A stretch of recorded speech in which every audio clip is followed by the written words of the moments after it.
எங்களுடைய சேர்ச்சில் காணிக்கைகளை பற்றி நான் பேசுனதே கிடையாது, பேசுவதை விரும்புவதும் இல்லை. ஆனால் இதில் உள்ள சத்தியம் இதுதான் பிரியமானவர்களே. அந்த காணிக்கை, அந்த பலி செலுத்துதல் வாதியை நிறுத்தினது என்று சொல்லி நாங்கள் பார்க்கிறோம். எங்களுக்கு விரோதமான காரியங்களை அதில் இருந்து ஆண்டவர் தப்புவிப்பார். பிரியமானவர்களே, ஆண்டவர் உள்ளத்தை பார்க்கிறார். இந்த இடத்துல ஆண்டவர் சொல்லுகின்ற காரியம், காணிக்கைகளை கொண்டு வந்து போட்டு பிரயோஜனம் இல்லை. எங்களோட கூட இருக்கிறவனோட ஒப்புரவு இல்லாமல், சந்தோஷம் இல்லாமல், மகிழ்ச்சி இல்லாமல், விடுதலை இல்லாமல் நானும் நீங்களும் காணிக்கையை கொண்டு வந்து போட்டு பிரயோஜனம். பாருங்க, இயேசு கிறிஸ்து காணிக்கை கொண்டு வாங்க கொண்டு வாங்க கொண்டு வாங்க இருக்கிறார். நோ, காணிக்கையை கொண்டு வருகிறவர்களுக்கு தான் சொல்லுகிறார். அங்கேதானே பலிப்பிடத்தின் முன்னும் காணிக்கையை வைத்துவிட்டு போய், அப்ப ஆண்டவருக்கு எது முக்கியம்? காணிக்கையா அல்லது எங்களுடைய வாழ்க்கையா? எங்களுடைய வாழ்க்கை தான் முக்கியம், சாட்சி வாழ்க்கை தான் முக்கியம், அதுதான் முக்கியம். பிரியமானவர்களே, பலி செலுத்துதல், ஆண்டவருக்கான காணிக்கையை செலுத்துதல் எங்கள் மேலே இருக்கிற வேதனைகளை, வாதைகளை இல்லாமல் செய்யும். கரங்களை தட்டி தேவனை மகிமைப்படுத்துவோம். ஆமென். தேசத்தின் மேலே இருந்த வாதை நிறுத்தப்பட்டது. பிரியமானவர்களே,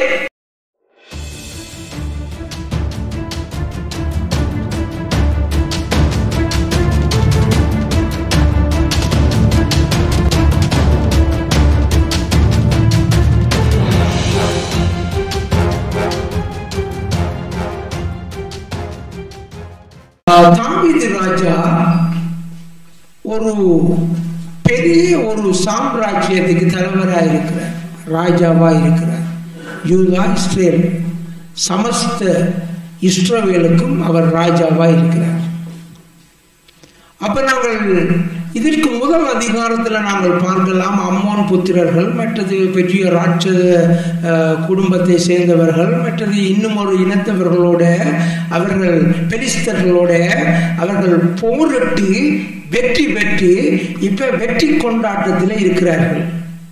வெற்றி கொண்டாட்டத்தில் இருக்கும் பொழுது அவர் சாத்தான் இஸ்ரவேலுக்கு விரோதமாய் எழும்பி இஸ்ரவேலை தொகையிடுகிறதற்கு தாவீதை ஏவிவிட்டது. அப்ப நாங்கள் கவனிக்கலாம், இந்த யுத்தத்திலே இஸ்ரவேல் ஜனங்கள் கையோங்கி இருக்கிறது, மேலோங்கி இருக்கிறார்கள், பாதுகாக்கப்பட்டிருக்கிறார்கள். அப்ப இஸ்ரவேல் ஜனங்களுக்கு இப்ப அடி உளவானம், இஸ்ரவேல் ஜனங்கள் கொஞ்சம் பேரை இழக்க வேணும், இஸ்ரவேல் ஜனங்கள் கொஞ்சம் துன்பப்பட வேணும் என்று சொன்னால் பிசாசு எந்த வழியிலையும் ட்ரை பண்ணி பார்த்துச்சு, சரி வரையில்லை.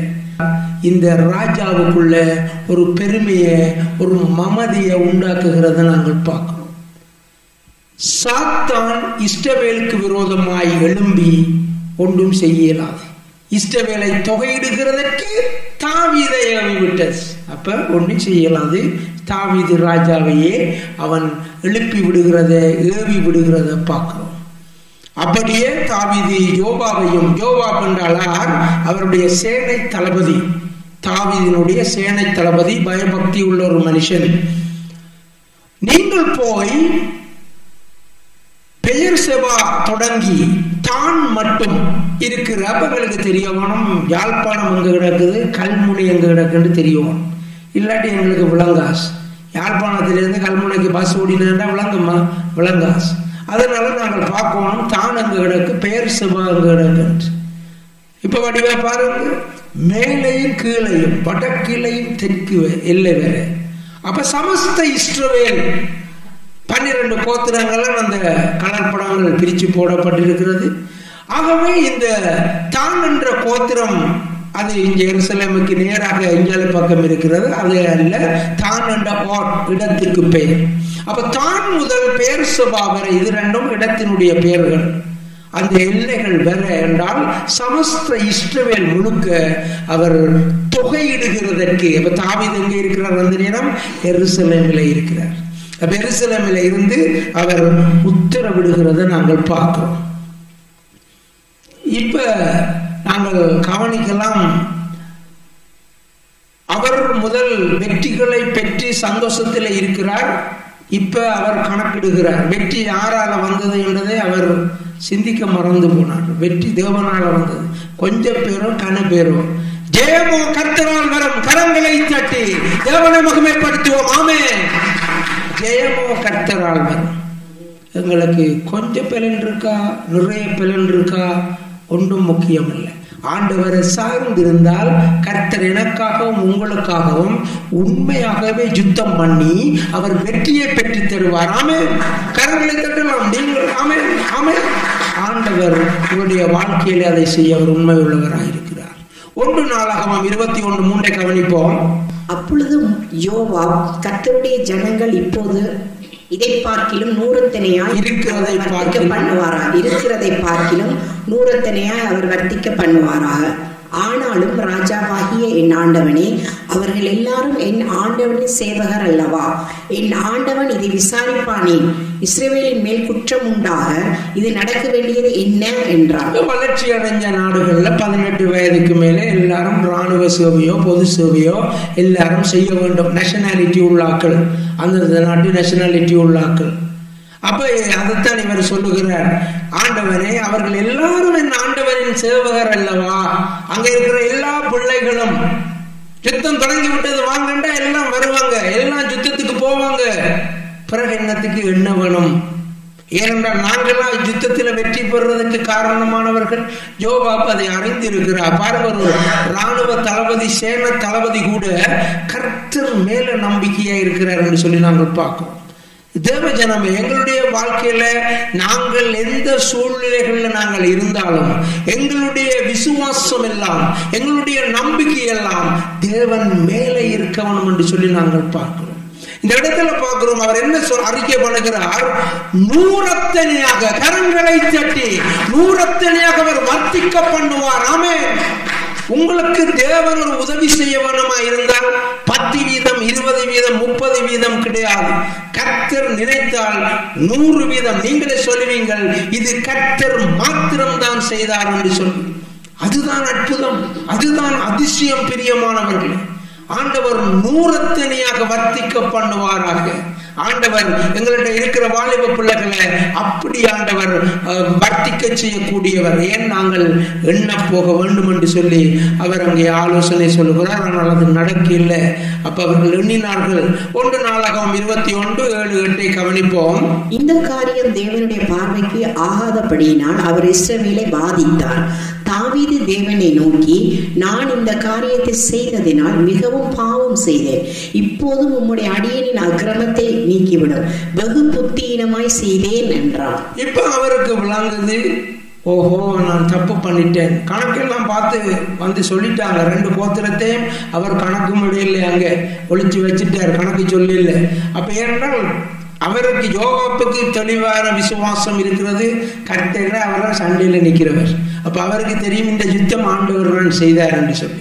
தேவஜனமே, நாங்கள் ஒவ்வொரு ஸ்டெப்லையும் ஒவ்வொரு காரியங்களையும் நாங்கள் காலடி எடுத்து வைக்கக்குள்ள, ஜெயம் வரைக்குள்ள எங்களுக்கு தெரிய வேணும், எங்களுடைய அறிவுக்கு தெரிய வேணும், இது ஆண்டவர் தான் எனக்காக இதை செய்தார். மற்றவர்களுக்கு சொல்லி அது விளங்காது. இப்போ ஒரு பிள்ளை வந்து சாட்சி சொல்வது, எனக்கு நல்ல மார்க்ஸ் ஆண்டவர் கிடைக்க உதவி செய்தார். ஆனால் வெளியாக்கள் நினைப்பினம், ஏன் உலகத்தில் இருக்கிறார்களுக்கு நல்ல மார்க்ஸ் இல்லையா, அவங்க டாக்டர் இல்லையா, அவங்க என்ஜினியர் இல்லையாண்டு உலகத்தில் உள்ளாக்களை குறித்து ஒப்பிட்டு நாங்கள் சிந்திக்கக்கூடிய சூழ்நிலைகள் இருக்கிறது. ஆனால் எங்களுக்கு தெரிய வேண்டும், எனக்கு கர்த்தர் தான் அதை செய்தார் என்று சொல்லி கரங்களை தட்டி தேவனை மகிமைப்படுத்துவோம். ஆமென். அதுதான் தேவனுடைய பிள்ளைகள், அதுதான் எங்களுடைய விசுவாசம். பிரியமானவர்களே, இதைத்தான் அவர் குற்ற உணர்வு அடைகிறார். ஏனென்றால் அவர் பாவம் செய்தேன் என்று சொல்லி ஆண்டவருடைய சமூகத்திலே அவர் ஒப்புக்கொள்கிறார். ஆண்டவருடைய சமூகத்திலே கதறி அழுகிறார். இப்போதும் நம்முடைய அடியனின் அக்கிரமத்தை நீக்கிவிடும், வெகு புத்தியினமாய் செய்தேன் என்று அவர் சொல்லுகிறதை நாங்கள் பார்க்கிறோம். கவனிப்போம் 11-12 வசனங்களை. அப்படியே காத் தாவீதின் இடத்தில் வந்து அவனை நோக்கி, காத் என்றால் யார் என்றால் அந்த இடத்துல இருக்கிற ஆண்டவருடைய ஊழியக்காரன்.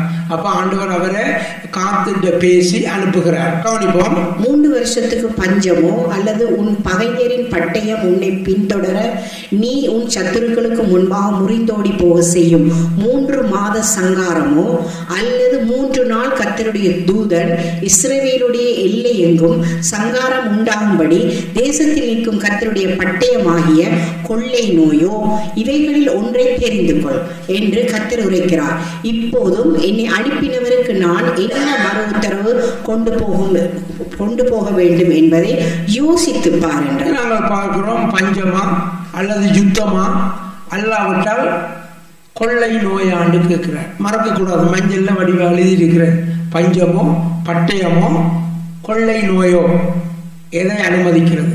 நாங்கள் கலரில் எழுதியிருக்கிற வயலட்ல பாருங்க, 3 வருஷம் பஞ்சமா, 3 மாதம் யுத்தமா, 3 நாள் கொள்ளை நோயோ. நாங்கள் எழுதக்கூடிய 3 வருஷங்கள கொள்ளை நோய் கொரோனாவை நாங்கள் எங்களுடைய வாழ்நாளில் சந்திச்சிருக்கிறோம். ஒரு சில மணி நேர சுனாமியை எங்களுடைய வாழ்க்கையில பார்த்திருக்கிறோம். ஒரு சில மணி நேரம் அந்த சுனாமி எவ்வளவு வேதனைகளை துன்பங்களை தந்து அள்ளி கொண்டு போனதை நாங்கள் பார்த்திருக்கிறோம்.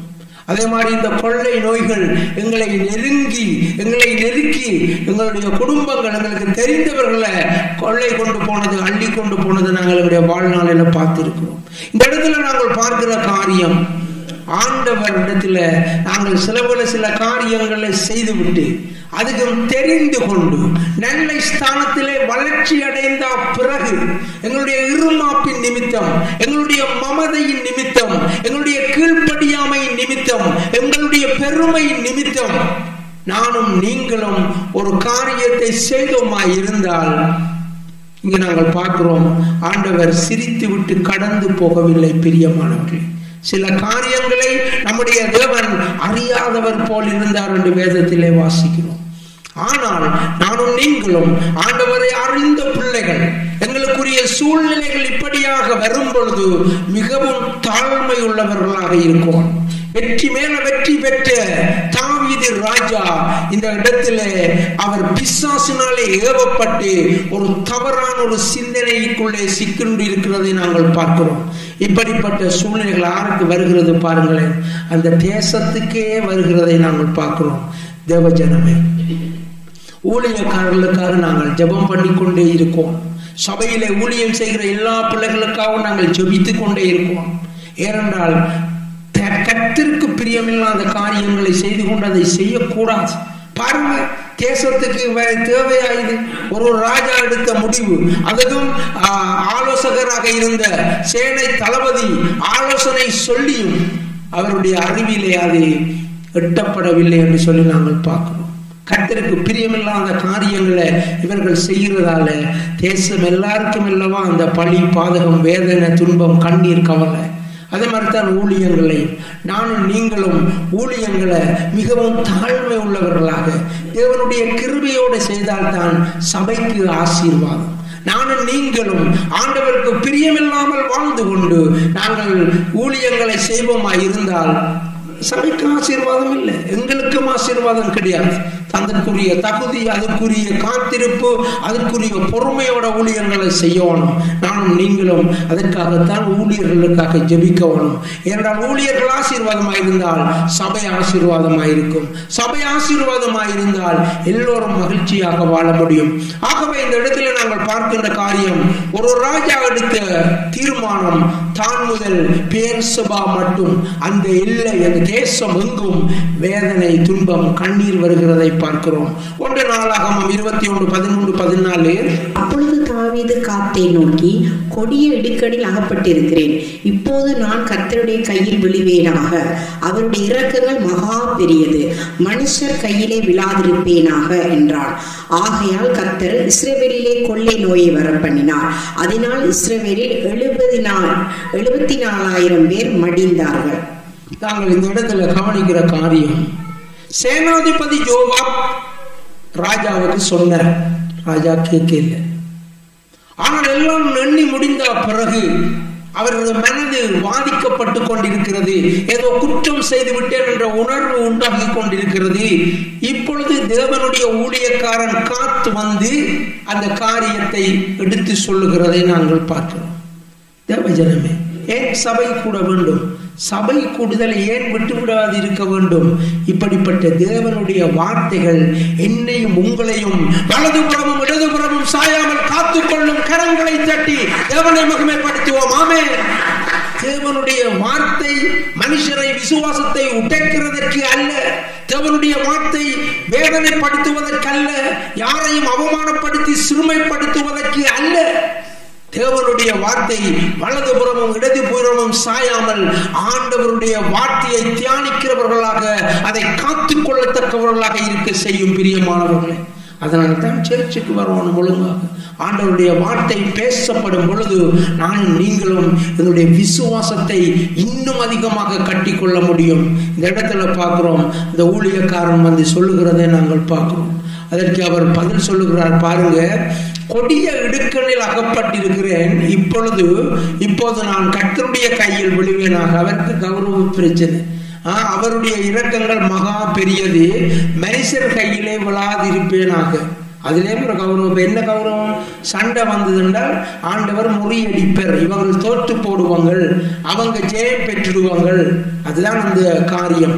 ஆகவே இந்த இடத்துல நாங்கள் பார்க்கின்ற காரியம், ஆண்டவர் அவருடைய விண்ணப்பத்தை கேட்கிறதை நாங்கள் பார்க்கிறோம். கொள்ளை நோயை வரப்பண்ணினார், அதனால் இஸ்ரவேலில் 70,000 பேர் மடிந்தார்கள். விரைவாக கவனிப்போம் 17-18. தாவீது தேவனை நோக்கி ஜனத்தை என்ன சொன்னவன்? நான் அல்லவோ, நான் தான் பாவம் செய்தேன், பொல்லாப்பு நடப்பித்தேன். இந்த ஆடுகள் என்ன செய்தது? என் தேவனாகிய கர்த்தாவே, வாதிக்கும்படி உம்முடைய கரம் உம்முடைய ஜனத்திற்கு விரோதமாயிராமல் எனக்கும் என் தகப்பன் வீட்டிற்கும் விரோதமாய் இருப்பதாக என்றான். அப்பொழுது எபூசியனாகிய ஒர்னானின் களத்திலே கர்த்தருக்கு ஒரு பலிபீடத்தை உண்டாக்கும்படி தாவீது அங்கே போக வேண்டும் என்று தாவீதுக்கு சொல் என்று கர்த்தருடைய தூதன் காத்துக்கு கட்டளையிட்டான். இந்த இடத்துல நாங்கள் பார்க்கின்ற காரியம், எனக்கும் என் தகப்பன் வீட்டுக்கும் விரோதமாய் இருப்பதாக அவருடைய ஜெபம் அப்படி இருக்கிறது. இயேசுவை சிலுவையிலே அறைஞ்சு கொள்ளை என்ன சொன்னவங்க? இந்த பழி எங்கள் மேலும் எங்கள் சந்ததி மேலும் இருக்கட்டும் என்று சொன்னாங்க. இவரும் அதுதான் இங்கே சொல்லுகிறார், எனக்கும் என் தகப்பன் வீட்டுக்கும் விரோதமாக இருக்கட்டும், இந்த தேசத்து ஜனங்கள் என்ன செய்தார்கள் என்று சொல்லி அவர் பரிந்து பேசுகிறதை நாங்கள் பார்க்கிறோம். இந்த இடத்துல பார்க்கிறோம், அப்பொழுது எபூசியனாகிய ஒர்னானின் களத்திலே கர்த்தருக்கு ஒரு பலிபீடத்தை உண்டாக்கும்படி. அப்ப இவர் யார்? எபூசியர். எபூசியனான ஒரு ஒர்னான் என்ற ஒரு பெரிய ஒரு பணக்காரன் வீட்டை ஆண்டவர் காண்பிக்கிறார். கர்த்தருக்கு ஒரு பலிபீடத்தை உண்டாக்கும்படி தாவீது அங்கே போக வேண்டும் என்று தாவீதுக்கு சொல்லென்று கர்த்தருடைய தூதன் காத்துக்கு கட்டளையிட்டான். அப்ப இந்த ஊழியக்காரன் போய் அந்த காரியத்தை அங்கே சொல்லுகிறதை நாங்கள் பார்க்கிறோம். தேவஜனமே, ஆண்டவருடைய சமூகத்தில் இந்த பெரிய ஒரு பாவத்தை செய்த பொழுது ஆண்டவர் ஏன் இது பாவம் என்று சொல்லு வார்த்தை எதுவும் அந்த பகுதிகளிலே இல்லை. ஆனாலும் எங்களுக்கு தெரிகின்ற காரியம், ஆண்டவருடைய நாமத்தினாலதான் ஜெயம் உண்டானது, வெற்றி உண்டானது. அதனால ஒரு நாளும் எங்களுடைய சொந்த அறிவினால நாங்கள் கணக்கு போட்டு கொண்டிருக்கிறத விட்டுட்டு ஆண்டவருடைய சமூகத்தில் நாங்கள் மண்டிவிட்டு, ஆண்டவரே எனக்கு இன்ன காரியம் செய்ய வேண்டும், ஆண்டவரே எனக்கு இன்ன காரியம் தேவை, ஆண்டவரே எனக்கு நீர் இதை வாய்க்க பண்ணும் என்று சொல்லும் பொழுது தாழ்மையான அந்த ஜெபத்தை ஆண்டவர் கேட்டுக்கொள்வார். இந்த இடத்துல நாங்கள் பார்க்கிறோம், இந்த ஒர்னான் எபூசியன் இடத்திலே போய் தாவீது சந்திக்க போகிறார். கவனிப்போம் என்ன நடக்கிறது என்று 23-24 கவனிப்போம். ஒர்னான் தாவீதை நோக்கி, ராஜாவாகி என் ஆண்டவன் அதை வாங்கிக் கொண்டு தம்முடைய பார்வைக்கு நலமானபடி செய்வாராக. இதோ சர்வாங்க தகனங்களுக்கும் மாடுகளும் விறகுக்கு போரடிக்கிற உருளைகளும் போஜன பலிக்கு கோதுமையும் ஆகிய யாவையும் கொடுக்கிறேன் என்றான். அதற்கு தாவீது ராஜா ஒர்னானை நோக்கி, அப்படியல்ல, நான் உன்னுடையதை இலவசமாய் வாங்கி கர்த்தருக்கு சர்வாங்க தகன பலியிடாமல் அதை பெரும் விலைக்கு வாங்குவேன் என்று சொல்லி. பாருங்க, அப்ப அவன் ராஜாவை கண்டோன்னு சொல்றான், ஐயா இந்த காணியை எடுங்க, இந்த பாருங்க எல்லா மாடுகளை எடுங்க, உருளைகளை எடுங்க, எவ்வளவு காரியங்களை, போஜன பலிக்கு தேவையான கோதுமை எடுங்க என்று சொல்லுகிறான். அப்ப ராஜா சொல்லுகிறார், இலவசமாய் வாங்கி, நான் உன்னுடையதை இலவசமாய் வாங்கி கர்த்தருக்கு சர்வாங்க தகனத்தை பலியிடாமல் அதை பெரும் விலைக்கு வாங்குவேன். அது எவ்வளவு காசு பெறுமதியோ அந்த பெறுமதியினுடைய காசை கொடுத்து நான் அதை வாங்கி அதை பலி செலுத்துவேன் என்று சொல்லுகிறார். இன்றைக்கு நாங்கள் பார்க்கலாம் உலகத்தில் பெரிய பெரிய ஸ்டார் நட்சத்திரங்கள், அரசியல்வாதிகளோ சினிமாக்காரரோ பெரிய பெரிய அன்னதானங்களோ அல்லது ஆட்களுக்கு உதவி செய்கிற நிவாரணங்களோ கொடுக்கிறதாக படங்களை நாங்கள் பார்க்கலாம், மீடியாவிலே காண்பிப்பார்கள். ஆனால் அவர்களிடத்திலே உழைத்த சேமித்த பணங்கள் பொதுவாக கிடையாது. அவங்க தாங்க இன்ன ஊர்ல போய் நாங்க இன்னது செய்ய போறோம் என்றால் இன்னும் 2 முதலாளி மேல வெருட்டியோ அல்லது தகவல் அனுப்பியோ அதற்கென்று ஒரு காசு எடுத்துக்கொண்டுதான் கொண்டே அங்க நிவாரணங்களை கொடுத்து படங்களை எடுத்து போட்டோகளை காண்பிப்பார்கள். இந்த இடத்துல நாங்கள் பார்க்கிற காரியம், தாவீது ராஜா இந்த இடத்துல இலவசமாய் கிடைக்கிறது. ஆனால் தாவீது ராஜா அதை செய்ய விரும்பவில்லை. அவர் அதற்கான காசை கொடுத்து பலியை செலுத்துகிறதை நாங்கள் பார்க்கிறோம். தேவஜனமே, ஆண்டவருடைய சமூகத்தில் காணிக்கை என்றது சாதாரணமான விஷயம் கிடையாது. இயேசு கிறிஸ்துவினுடைய பலியோடு அந்த பலி செலுத்துதல் முடிவடைந்தாலும் காணிக்கை இருந்து கொண்டுதான் இருக்கிறது. இயேசு கிறிஸ்துவினுடைய காலத்திலேயும் காணிக்கை இருந்து கொண்டு இருந்தது. நானும் நீங்களும் செலுத்துகின்ற காணிக்கைகள் உளப்பூர்வமாக இருக்க வேண்டும். எங்களிடத்தில் மிஞ்சி இருக்கிறதை கொண்டு வந்து கடவுளுடைய சமூகத்தில் கொட்டி பிரயோஜனம் இல்லை. தேவனுடைய பிள்ளைகளே, இதுதான் உண்மையான காரியம். அதற்கான விலைக்கிரியம் செலுத்த வேண்டும். நாங்கள் உழைத்தோ அல்லது சாப்பிட வச்சிருக்கிற காணிக்கையோ ஆண்டவருடைய சமூகத்தில் கொண்டு வந்து போடுவதுதான் அந்த உண்மையான உள்ளம். அதைத்தான் ஆண்டவர் பார்க்கிறார். பிரியமானவர்களே, எங்களிடத்துல கொட்டி சிந்தி கிடக்கிற காசுகளை கொண்டு வந்து ஆண்டவருக்கு காணிக்கை கொடுக்கிறதை ஆண்டவர் பார்க்க மாட்டார். எவ்வளவு கொடுக்கிறோம் என்பதை ஆண்டவர் பார்க்க மாட்டார். எப்படி கொடுக்கிறோம் என்பதை தான் ஆண்டவர் பார்ப்பார். இந்த இடத்துல ஓசியில கிடைத்ததை அவர் வேண்டாம் என்று சொல்லுகிறார். அவர் அதை விலைக்கு வாங்குகிறதை நாங்கள் பார்க்கிறோம். கவனிப்போம். தொடர்ந்து 25, 26, 27. தாவீது அந்த நிலத்திற்கு 600 சேக்கல் நிறை பொன்னை ஒரு நாளுக்கு கொடுத்து அங்கே கர்த்தருக்கு ஒரு பலிபீடத்தை கட்டி சர்வாங்க தகன பலியையும் சமாதான பலிகளையும் செலுத்தி கர்த்தரை நோக்கி விண்ணப்பம் பண்ணினான். அப்பொழுது அவர் வானத்தில் இருந்து சர்வாங்க தகன பலிபீடத்தின் மேல் இறங்கின அக்கினியில் அவனுக்கு மறு உத்தரவு கொடுத்ததும் அல்லாமல் தேவதூதன் தன்னுடைய பட்டயத்தை உரையிலே திரும்ப போட வேண்டும் என்று கர்த்தர் அவனுக்கு சொன்னார். பலி செலுத்துதல், ஆண்டவருக்கான காணிக்கையை செலுத்துதல் எங்கள் மேலே இருக்கிற வேதனைகளை வாதைகளை இல்லாமல் செய்யும். கரங்களை தட்டி தேவனை மகிமைப்படுத்துவோம். ஆமென். தேசத்தின் மேலே இருந்த வாதை நிறுத்தப்பட்டது. பிரியமானவர்களே, அந்த அக்கினி மூலம் ஆண்டவர் பதிலளித்தார் என்று சொல்லி நாங்கள் பார்க்கிறோம். தேவஜனமே, எங்களுடைய உண்மையான காணிக்கை உள்ளம்தான். உற்சாகமாய் கொடுக்கிறவனிடத்தில் தேவன் பிரியமாய் இருக்கிறார் என்று சொன்னால் எங்களுடைய உள்ளத்தை தான் ஆண்டவர் பார்க்கிறார். பிரியமானவர்களே, இதுதான் இங்கே நாங்கள் பார்க்கின்ற காரியம். ஆண்டவருடைய சமூகத்தில் எப்படி தாவீது பெருமையாய் தவறான காரியங்களை செய்து எல்லாருக்கும் வேதனைகளை கொண்டு வந்தாரோ, அதே தாவீது ஆண்டவருடைய சமூகத்தில் என் மேலே அந்த பலி வரட்டும் என்று கேட்டு பிறகு ஆண்டவருக்கு ஒரு தகன பலியை செலுத்துகிறதை நாங்கள் பார்க்கிறோம். தேவஜனமே, நாங்கள் காணிக்கை செலுத்துவதிலே கவனமாய் இருக்க வேண்டும். தொடர்ந்து நாங்கள் வாசிப்போம். மத்தேயு 5, 23, 24. ஆகையால் நீ பலிபீடத்தினிடத்தில் உன் காணிக்கையை செலுத்த வந்து உன் பேரில் உன் சகோதரன் குறை உண்டென்று அங்கே நினைவு கூறுவாயாகில் அங்கேதானே பலிபீடத்தின் முன் உன் காணிக்கையை வைத்து விட்டு போய் முன்பு உன் சகோதரனோட ஒப்புரவாகி பின்பு வந்து உன் காணிக்கையை செலுத்து. நீங்கள் இந்த தேசத்துல அமைதியா இருந்து கையை கட்டி கொண்டு யோசிச்சு பார்த்தா தெரியும். நான் 20 வருஷம் இந்த நாட்டில் இருக்கிறேன். பாஸ்டரை பார்க்கல, சேர்ச்சை பார்க்கல.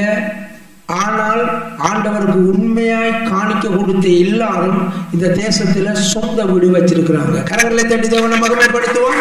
ஆமா, கண்ணால நான் பார்த்த விஷயம். நாங்கள் கூட அப்படி காணிக்க கொடுத்தது இல்லை. உண்மையைத்தான் சொல்றேன். நாங்கள் 100 ஃப்ரைன் கொடுத்து கொண்டிருந்தோம் ஒவ்வொரு மாசம். அதுதான் உண்மை. ஆனால் அவங்க ஹஸ்பண்ட் வைஃப் பிள்ளைகள் எல்லாரும் தசமபாகம் என்று கொடுத்தாங்க. எல்லாரும் அவங்க ஆசீர்வாதமாக வாழ்றதை நான் கண்ணால பார்த்து கொண்டிருக்கிறேன். எங்களுடைய சேர்ச்சில் காணிக்கைகளை பற்றி நான் பேசுனதே கிடையாது, பேசுவதை விரும்புவதும் இல்லை. ஆனால் இதில் உள்ள சத்தியம் இதுதான் பிரியமானவர்களே. அந்த காணிக்கை, அந்த பலி செலுத்துதல் வாதியை நிறுத்தினது என்று சொல்லி நாங்கள் பார்க்கிறோம். எங்களுக்கு விரோதமான காரியங்களை அதில் இருந்து ஆண்டவர் தப்புவிப்பார். பிரியமானவர்களே, ஆண்டவர் உள்ளத்தை பார்க்கிறார். இந்த இடத்துல ஆண்டவர் சொல்லுகின்ற காரியம், காணிக்கைகளை கொண்டு வந்து போட்டு பிரயோஜனம் இல்லை. எங்களோட கூட இருக்கிறவனோட ஒப்புரவு இல்லாமல், சந்தோஷம் இல்லாமல், மகிழ்ச்சி இல்லாமல், விடுதலை இல்லாமல் நானும் நீங்களும் காணிக்கையை கொண்டு வந்து போட்டு பிரயோஜனம். பாருங்க, இயேசு கிறிஸ்து காணிக்கை கொண்டு வாங்க கொண்டு வாங்க கொண்டு வாங்க இருக்கிறார். நோ, காணிக்கையை கொண்டு வருகிறவர்களுக்கு தான் சொல்லுகிறார். அங்கேதானே பலிப்பிடத்தின் முன்னும் காணிக்கையை வைத்துவிட்டு போய், அப்ப ஆண்டவருக்கு எது முக்கியம்? காணிக்கையா அல்லது எங்களுடைய வாழ்க்கையா? எங்களுடைய வாழ்க்கை தான் முக்கியம், சாட்சி வாழ்க்கை தான் முக்கியம், அதுதான் முக்கியம் பிரியமானவர்களே. ஆகவே காணிக்கை நாங்கள் பார்த்தோம், வாதையை நிறுத்துகிறது, எங்களுடைய கண்ணீரை துடைக்கிறது, வேதனையை மாற்றுகிறது, பிசாசனுடைய காரியங்களை இருந்து தப்புவிக்கிறது உண்மை. ஆனால் அந்த காணிக்கையை நாங்கள் கொண்டு வரும் பொழுது ஆண்டவர் சொல்லுகிறார், அதிலும் விட முக்கியமானது இந்த காரியம் என்று ஆண்டவர் சொல்லுகிறார். எங்களோட இருக்கிறவர்களோட ஒப்புரவாய், மகிழ்ச்சியாய், சந்தோஷமாய் இருக்க முடியாவிட்டால் நாங்கள் எங்களுடைய சரீரத்தை சுட்டரிக்க கொடுத்தாலும் ஒரு பிரயோஜனமும் இல்லை. நாங்கள் 1 கொரிந்தியர் 11ஆம் அதிகாரத்திலே அன்பை குறித்து வாசிக்கும் பொழுது தெளிவாக எழுதப்பட்டிருக்கிறது, எங்களை சுட்டரிக்க கொடுத்து அன்பு இல்லாவிட்டால் ஒரு பிரயோஜனமும் இல்லை பிரியமானவர்களே. ஆகவே எங்களுடைய தேவன் காணிக்கையை கொண்டு வாங்க கொண்டு வாங்க கொண்டு வாங்க என்று சொல்லி அங்கீகரிக்கிறவர் கிடையாது. நாங்கள் எப்படி வாழுகிறோம் என்பதை பார்க்கிறார் பிரியமானவர்களே. நாங்கள் தேவனுடைய சமூகத்தில் வந்திருக்கிற பிள்ளைகளாய் இருக்கிறோம். ஆனால் நானும் நீங்களும் எப்படி வாழ்கிறோம் என்பதை ஆண்டவர் அறிந்திருக்கிறார் பிரியமானவர்களே. அதனாலேதான் நானும் நீங்களும் எங்களுடைய வாழ்க்கையில மிகவும் ஞானம் உள்ளவர்களாக, ஆண்டவருக்கு பிரியமாய், எல்லா சூழ்நிலையிலும் கர்த்தருடைய பிள்ளையாய் வாழ வேண்டும் என்று பரிசுத்த ஆவியானவர் நம்மோட பேசிக் கொண்டிருக்கிறார். பின்பு வந்து உன் காணிக்கையை செய்த ஆண்டவர் காணிக்கையை கைவிட்டு விட இல்லை, போய் ஒப்புரவாக என்று சொல்ல இல்லை. பின்பு வந்து உன் காணிக்கையை செய்ய. காணிக்கை என்பது தேவனுடைய ராஜ்யத்திலே ஒரு முக்கியமான ஒரு காரியம். அதனாலேதான் பின்பு வந்து காணிக்கை. அப்ப காணிக்கை எனக்கு முக்கியம் கிடையாது, ஆனால் நீ அதை செய்துட்டு வா, ஆனா கொண்டு வந்து காணிக்கை மறக்காமல் போடு. பாருங்க, இதான் ஆண்டவருடைய காரியம். அதனால ஆண்டவருடைய காரியங்களின்படி நானும் நீங்களும் வாழும் பொழுது இன்னும் ஆசீர்வாதத்தை எங்களுக்கும், எங்களுடைய சபைக்கும், எங்களுடைய குடும்பங்களுக்கும், எங்களை சுற்றி இருக்கிறவர்களுக்கும் அந்த தேவனுடைய ஆசீர்வாதத்தை நாங்கள் காண்பிக்க முடியும், நிரூபிக்க முடியும். மத்தேயு 8:3-4 கவனிப்போம். இயேசு தமது கையை நீட்டி அவனை தொட்டு, எனக்கு சித்தம் உண்டு, சுத்தமாகு என்றார். உடனே குஷ்டரோகம் நீங்கி அவன் சுத்தமானான். இயேசு அவனை நோக்கி, இதை நீ ஒருவருக்கும் சொல்லாதபடி எச்சரிக்கையாயிரு. ஆயினும் அவர்களுக்கு சாட்சியாக நீ போய் ஆசாரியனுக்கு உன்னை காண்பித்து மோசே கட்டளையிட்ட காணிக்கையை செலுத்து என்றார். நான் ஒரு பெரிய ஒரு ஊழியக்காரனுடைய புஸ்தகம் சிறையில் வாசித்து கொண்டிருந்தேன். அப்பொழுது ஒரு சகோதர அம்மா வந்து அந்த ஊழியக்காரனுக்கு, ஜெர்மன் தேசத்தில் ஊழியக்காரனுக்கு தன்னுடைய முழு சொத்தையும் அந்த ஊழியத்துக்கு எழுதி வைக்கிறதுக்காக அவரை கூப்பிடுகிறதை நாங்கள் பார்க்கிறோம். அப்பொழுது அவர் போகும்பொழுது பரிசுத்த ஆவியானவர், நோ நோ நோ நோ, அது எத்தனையோ மில்லியன் பெறுமதியான காசு, ஆனால் நீ அதை வேண்ட வேண்டாம், ஏனென்றால் அவர்கள் தவறான முறையிலே சம்பாதித்தது என்று சொல்லி அந்த ஊழியக்காரனுக்கு ஆண்டவர் சொன்னார். ஒரு மிகப்பெரிய ஒரு ஊழியக்காரனாக அவர் 5-6 வருடங்களுக்கு முன்னர் தான் மரித்து போனார். ஆகவே ஆண்டவருடைய காணிக்கைகளை செலுத்துவது என்பது சாதாரணமான காரியம் இல்லை. இன்றைக்கு எத்தனையோ பேர் வியாதி வந்து மரண படுக்கையில இருக்கும் பொழுது தங்களுடைய சொத்துக்களை சேர்ச்சுகளுக்கு எழுதி கொடுக்கிறத நாங்கள் பார்க்கிறோம். இந்த இடத்துல நாங்கள் பார்க்கின்ற காரியம், குஷ்டரோகம் வந்து ஆண்டவர் சுகப்படுத்தின பிறகு ஆண்டவர் சொல்லுகிறார், இயேசு அவனை நோக்கி, இதை நீ ஒருவருக்கும் சொல்லாதபடி எச்சரிக்கையாயிரு. ஆயினும் அவர்களுக்கு சாட்சியாய் நீ போய் ஆசாரியனுக்கு உன்னை காண்பித்து மோசே கட்டளையிட்ட காணிக்கையை செலுத்து. கரங்களை தட்டி இயேசுவை மகிமைப்படுத்துவோம். ஆமென்.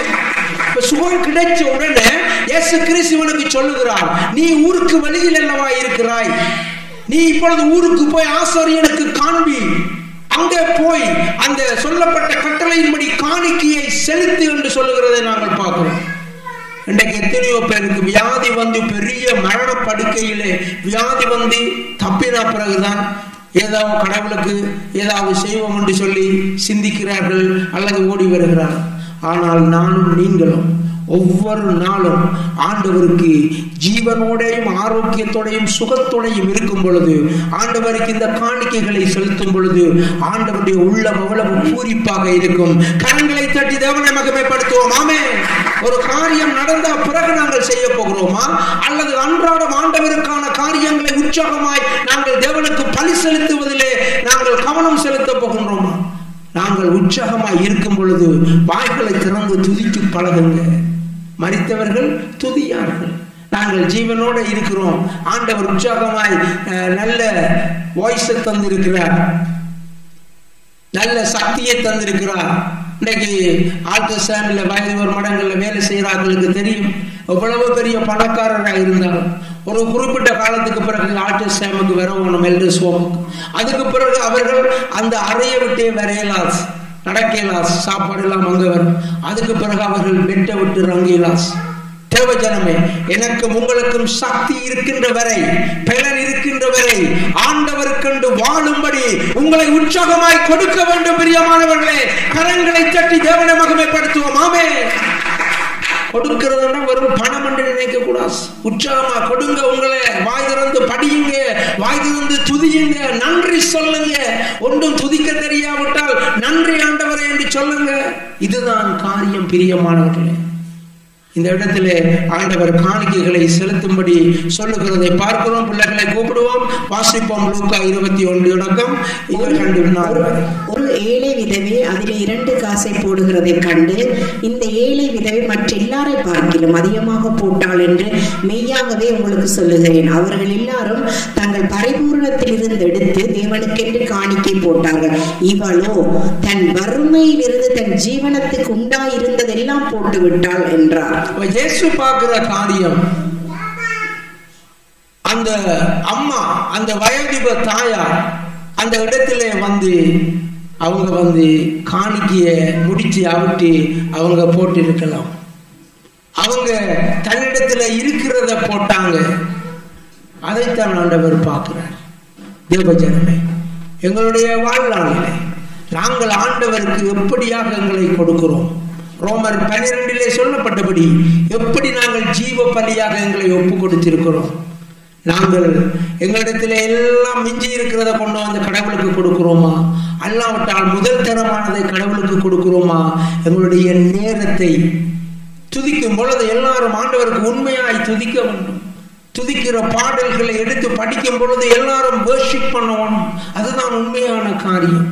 எல்லாரும் சபையோராய் நாங்கள் எல்லாரும் சேர்ந்து நாங்கள் ஆண்டவருக்கு பிரியமான பலி செலுத்தினால் ஆண்டவர் நிச்சயமாய் எங்கள் மேலும் எங்கள் சபையின் மேலும் ஒவ்வொருவர் மேலும் பிரியமாயிருப்பார். பிரியமானவர்களே, ஆமென். உங்கள் மேலே பிரியமாயிருப்பார் ஆண்டவர். நம் மேலே பிரியமாய் இருந்தால் சத்துரு எங்கள் மேலே கை வைக்க முடியாது. எல்லாம் ஜெயம். ஏனென்றால் ஜெயமோ கர்த்தரால் வரும் என்று எழுதப்பட்டிருக்கிறது. ஆகவே நாங்கள் எல்லாரும் எழுந்திருப்போம். வந்து பாருங்கள். ஆசீர்வாதம் நிரம்பி வழிந்தோடும். Come and see. நம் கண்ணீர் யாவையும் இயேசு துடைத்திடுவார். தேவன் எழுந்தருள்வார். J Mission Church, Mosüslistraße 32, 6032 Emmen, Luzern. Halleluja, Halleluja, அவருக்கே மகிமை. Halleluja, Halleluja, அவருக்கே கனம். Halleluja, Halleluja, அவருக்கே துதிகள். Halleluja, Halleluja, அவருக்கே புகழ்ச்சி. தேவன் எழுந்தருள்வார். எனக்காக யுத்தம் பண்ணுவார். தேவன் எழுந்தருள்வார்.